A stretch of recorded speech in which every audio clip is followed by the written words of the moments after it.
Gue pikir dia kerja bagai kuda demi masa depan anak. Taunya malah jadi sugar daddy dadakan buat mbak-mbak SCBD. Gila gak sih, Say? Lo bayangin deh, tiap malam gue ngeliat dia pulang dengan muka yang ditekuk. Katanya capek banget abis meeting sama klien. Gue sebagai istri yang merasa berdosa kalau gak melayani suami, bela-belain mijetin kakinya, nyiapin air anget, sampai masak makanan kesukaan dia. Biarpun mata gue udah tinggal 5 watt karena seharian ngurus anak yang lagi aktif-aktifnya. Gue beneran percaya. Gue percaya pas dia bilang, "Sabar ya sayang, ini semua buat tabungan pendidikan anak kita nanti." Gue sampai rela nahan diri gak beli baju baru setahun terakhir, pakai daster yang udah robek dikit di ketiak demi hemat. Tapi ternyata di balik alasan lembur sampai jam 11 malam itu ada drama yang jauh lebih menjijikan. Di saat gue lagi pusing ngitungin sisa uang belanja di kontrakan kita yang sempit ini, sambil dengerin suara token listrik yang udah bunyi tit-tit-tit minta diisi, laki gue ternyata lagi asyik pesan steak mahal dan beliin tas branded buat perempuan lain. Malam itu, di Jakarta yang lagi hujan deras banget, rahasia yang dia simpen rapet-rapet mendadak kebongkar cuma gara-gara satu kecerobohan kecil. Satu notifikasi M-Banking yang muncul di layar HP-nya pas dia lagi mandi. Pas gue baca nominalnya, rasanya jantung gue kayak berhenti detik itu juga. Saldo ATM yang harusnya buat bayar cicilan dan sekolah anak, malah ludes buat self-reward orang yang bahkan gak gue kenal. Sumpah ya, rasanya gue pengen teriak tapi tenggorokan gue mendadak tercekat. Gue bener-bener dikhianati di titik paling rendah hidup gue. Dulu, gue bener-bener bangga banget sama Mas Randy. Di mata gue, dia tuh tipe suami pejuang yang gak banyak gaya. Lo tahu kan, kita tinggal di perumahan subsidi yang jarak antar rumahnya tuh rapat banget. Saking tipisnya dinding rumah kita, tetangga sebelah bersin aja kedengeran jelas. Apalagi kalau lagi ada yang berantem. Tapi di balik kesederhanaan itu, gue ngerasa bahagia banget. Karena gue pikir kita lagi berjuang bareng. Tiap hari gue selalu nungguin suara motornya masuk gang pas udah larut malam. Dia selalu bilang, "Maaf ya dek, mas lembur lagi, biar cicilan rumah kita cepat lunas." Dan gue dengan polosnya cuma bisa ngelus dadanya yang kelihatan capek banget sambil nyiapin air anget buat dia mandi. Gue gak pernah absen bikinin teh manis buat nemenin dia istirahat, meskipun sebenarnya gue sendiri udah ngantuk berat nungguin dia di ruang tamu yang cuma ada satu sofa kecil itu. Gue bener-bener hidup hemat yang sehemat-hematnya waktu itu. Lo bayangin ya, gue rela masak telur ceplok cuma 1 butir, terus gue bagi 2 pakai spatula biar kita berdua tetap bisa makan pakai protein. Gue sisihin tiap rupiah demi mimpi kita bisa renovasi dapur, biar ndak becek lagi kalau hujan. Gue rela nggak beli baju baru bertahun-tahun, nggak kenal skincare mahal. Bahkan buat jajan bakso abang-abang yang lewat depan komplek aja gue mikir 10 kali. Gue selalu bilang ke diri gue sendiri, sabar ya, ini buat masa depan. Gue pikir perjuangan gue ini sebanding sama keringat dia.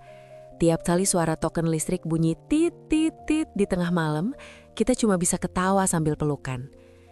Gue bener-bener gak curiga sedikit pun. Gue kira semua lemburan itu beneran buat rumah kita. Gue gak tahu kalau di saat gue lagi ngirit-ngirit makan, dia justru lagi asik nyiapin panggung sandiwara yang luar biasa rapi di belakang gue. Rasanya nyesek banget kalau inget betapa bodohnya gue dulu nyanjung-nyanjung dia setinggi langit di depan para tetangga. Mbak, lo bayangin deh, setiap jam 12 malam, pas suara motornya masuk ke gang depan kontrakan kita yang sempit itu, hati gue langsung ngerasa tenang sekaligus kasihan. Gue buru-buru bangun dari kasur, meskipun mata gue udah sepet banget abis kelarin cucian sisa seharian. Begitu dia buka pintu, mukanya itu loh mbak, kucel banget, keringetan. Bajunya lecek kayak orang beneran abis diperas tenaganya di kantor. Gue gak pernah absen nyiapin air anget di ember kecil. Sambil dia duduk di sofa depan TV, gue berlutut di depannya, mijitin kakinya pelan-pelan pakai minyak kayu putih. Gue cuma mau dia ngerasa kalau rumah ini adalah tempat paling nyaman buat dia pulang setelah capek nyari nafkah. Dia sering banget narik napas panjang, terus ngelus rambut gue sambil bilang, "Sabar ya sayang, ini semua demi kamu sama anak kita. Aku rela capek sekarang, lembur tiap hari biar nanti kita bisa cicil rumah sendiri, biar anak kita sekolahnya bagus." Ya ampun Mbak, dengar omongan itu, rasanya capek gue ngurus anak dan rumah seharian langsung hilang gitu aja. Gue bener-bener mandang dia kayak pahlawan keluarga banget saat itu. Gue bangga banget punya suami yang kerja kerasnya luar biasa, yang rela pulang tengah malam demi masa depan kita. Gue sampai ngebatin, gue harus jadi istri yang lebih baik lagi buat dia. Bahkan saking percayanya gue sering nahan diri buat gak jajan atau beli daster baru, biar uangnya bisa makin banyak yang ditabung. Gue rela cuma makan nasi sama kerupuk doang pas siang, asal dia bisa makan enak di kantor pas lembur. Gue bener-bener gak tahu Mbak, kalau di saat gue lagi mijitin kakinya dengan penuh rasa sayang, dia justru lagi ketawa di dalam hati. Gue gak sadar kalau panggung sandiwara yang dia bangun itu rapi banget. Dan gue cuma penonton bodoh yang kasih tepuk tangan paling kenceng buat kebohongan dia. Lo tahu gak sih, yang namanya insting emak-emak tuh emang gak pernah meleset. Malam itu, suasana perumahan udah sepi banget. Cuma kedengeran suara jangkrik sama tetesan air hujan sisa sore tadi di genteng. Dia baru aja pulang jam 11 malam dengan alasan ada meeting dadakan yang molor. Wajahnya kelihatan capek banget. Aktingnya juara, sampai gue ngerasa bersalah karena sempat curiga. Pas dia masuk ke kamar mandi buat bersih-bersih, dia ninggalin HP-nya di atas nakas. Tepat di sebelah gue yang lagi duduk sambil beresin mainan anak yang berantakan. Awalnya gue biasa aja, tapi tiba-tiba HP-nya bunyi beruntun, layarnya nyala mati terus. Gue pikir ada hal darurat dari kantor atau mungkin orang tuanya di kampung telepon malam-malam. Gue ambil HP-nya dengan niat mau kasih ke dia ke kamar mandi. Tapi pas gue lihat layarnya, bukan nama bos yang muncul. Itu notif M-Banking yang masuk beruntun kayak kereta api. Jantung gue mulai deg-degan gak karuan. Entah kenapa malam itu keberanian gue muncul. Gue coba buka dan ternyata dia gak ganti PIN-nya. Begitu kebuka, gue langsung lari ke menu mutasi rekening. Rasanya gue kayak disamber petir di siang bolong. Gue lihat nominal jutaan keluar hampir tiap hari dalam seminggu terakhir. Ada transaksi di toko tas branded di Mall Jakarta Selatan. Terus ada lagi pembayaran skincare paket Sultan yang harganya bikin gue mau pingsan. Tangan gue gemetar hebat. Gue scroll lagi ke bawah, ada pengeluaran buat dinner di restoran mewah yang kalau buat makan gue sama anak-anak, itu bisa buat jatah 2 minggu. Hati gue hancur berkeping-keping. Di saat gue rela gak jajan, rela pakai daster yang udah bolong-bolong asal uangnya cukup buat tabungan masa depan, ternyata suami gue lagi asik memanjakan orang lain pakai kedok uang lembur. Gue cuma bisa duduk lemes di lantai sambil dengar suara air di kamar mandi yang makin lama makin kerasa kayak suara tawa yang ngejek kebodohan gue selama ini. Lo bayangin deh gimana rasanya jadi gue saat itu. Gue cuma bisa terduduk lemes di lantai keramik yang dingin sambil megang HP dia yang rasanya kayak ngebakar telapak tangan gue.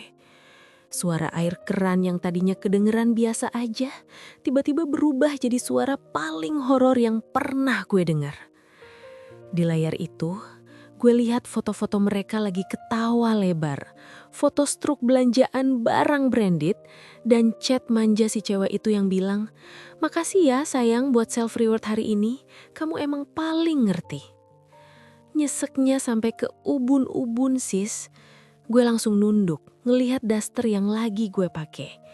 Ini daster lama yang warnanya udah bladus, yang jahitan di ketiaknya udah gue jahit ulang berkali-kali pakai tangan karena sobek. Lo tahu nggak? Bulan lalu gue sempat mampir ke toko daster di depan gang. Ada satu daster motif bunga yang lucu banget. Harganya cuma Rp35.000. Cuma Rp35.000, tapi gue pegang, gue timbang-timbang, terus akhirnya gue balikin lagi ke gantungan. Gue ngebatin, jangan dulu deh, uangnya mending buat nambahin beli pampers anak, atau buat bayar token listrik yang bentar lagi bunyi titit.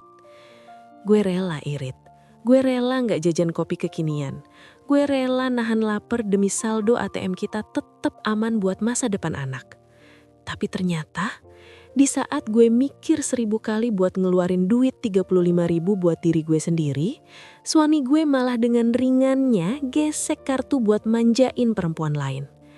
Uang yang dia bilang hasil lembur sampai tipes, uang yang harusnya buat gizi anak gue, malah ludes buat memuaskan gaya hidup orang yang bahkan gak ada kontribusinya sama sekali di hidup kita. Gue bener-bener ngerasa jadi istri paling bodoh. Gue jaga kepercayaan dia, gue urus rumah sampai pinggang mau patah. Ternyata dia di luar sana lagi jadi pahlawan kesiangan buat pelakor itu. Suara pintu kamar mandi kebuka, gue buru-buru hapus air mata. Gue lihat muka dia yang baru selesai mandi, kelihatan seger dan tanpa dosa. Padahal di dalam sana, hati gue udah hancur jadi abu. Gue cuma pengen teriak dan nanya ke dia, "Mas, tega banget kamu kasih makan kebahagiaan orang lain pakai penderitaan istri dan anak kamu sendiri." Tapi gue bukan tipe perempuan yang bakal nangis-nangis bombay di pojok kamar sambil meratapi nasib, Mbak. Dendam itu hidangan yang paling enak dinikmati pas lagi dingin kan? Jadi gue mulai nyusun rencana. Gue screenshot semua mutasi rekening, chat-chat menjijikan mereka, sampai foto struk belanjaan self-reward si pelakor itu yang dia pamerin di sosmed. Nah, momen yang gue tunggu akhirnya datang juga. Pas banget malam itu ada acara makan bareng keluarga besar di sebuah resto Sunda buat ngerayain ulang tahun mertua gue. Suasana lagi anget-angetnya, semua lagi ketawa-tawi sambil nunggu nasi liwet datang. Gue duduk tenang sambil terus megang HP di bawah meja. Jari gue gemetar pas gue buka grup WhatsApp keluarga besar. Dramatic pause. Satu persatu foto mutasi rekening dan chat selingkuhnya gue kirim ke sana. Pas banget pas suami gue lagi asik cerita soal proyek kantornya yang katanya bikin dia sibuk lembur. Ping, ping, ping. Suara notifikasi HP semua orang di meja itu bunyi barengan. Mertua gue, ipar-ipar gue, semua langsung diem dan buka HP masing-masing. Suasana yang tadinya berisik langsung jadi senyap yang mencekam, Mbak.